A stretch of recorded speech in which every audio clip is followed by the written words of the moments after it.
The judgment of Solomon. Solomon was the fourth son of King David.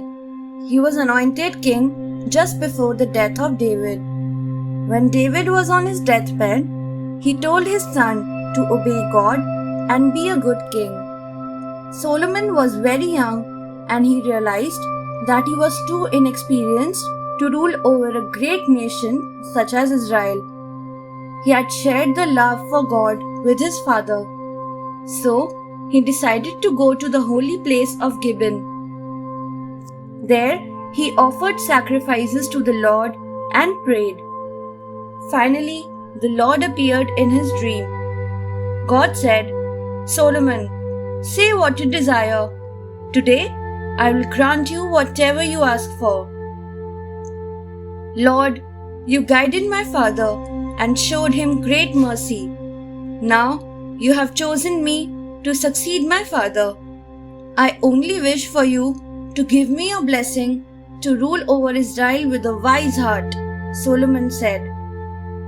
God said, "I am truly pleased. When you had the chance to ask for riches, victory over your enemies, or long life, you asked for wisdom. I will grant you your wish. You shall also have success and riches. You shall have all of this till the time you live by the 10 Commandments." Solomon turned out to be a great king. People from all over the world visited his court and paid him tributes. He was not only a good king, but also a good poet. He wrote many songs, and the skilled writers in his court recorded thousands of his clever sayings. One day, two women came to Solomon's court with a unique problem.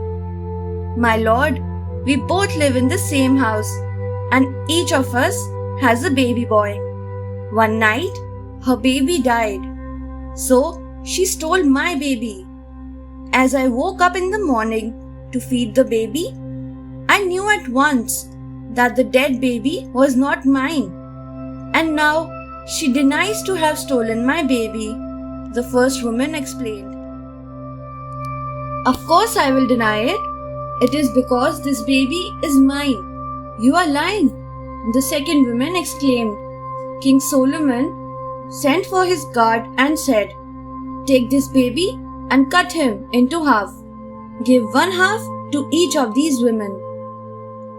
The first woman flung herself at Solomon's feet. "Please don't harm the baby. Give him to the other women," she wept. "Of course, my lord, you can cut him. This way, neither of us will have a baby and it will resolve our quarrel," the second woman said rather calmly. King Solomon smiled. Now he knew who the real mother was. Handing the baby over to the first woman, he said, "Don't cry now. Your problem has been solved." The entire Israel came to hear the story of Solomon's wise justice. Everyone knew that King Solomon was indeed blessed by the Lord himself. King David had desired to build a temple for God in Jerusalem in order to keep the sacred Ark of Covenant. Over time, he had gathered a great treasure of gold, silver, brass, and iron. But God forbade David from doing so, because he was a man of wars.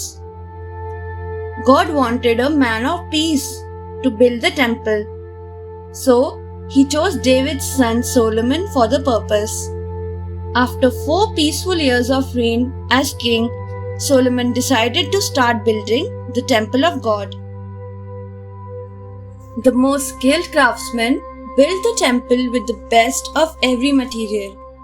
Thousands of people helped build it. It took 7 years to complete the construction, and it was a sight to behold.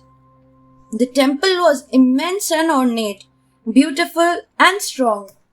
It was grander than any other palace. The day the temple was dedicated to God was a day of great celebration in Israel. Everyone was invited to the occasion.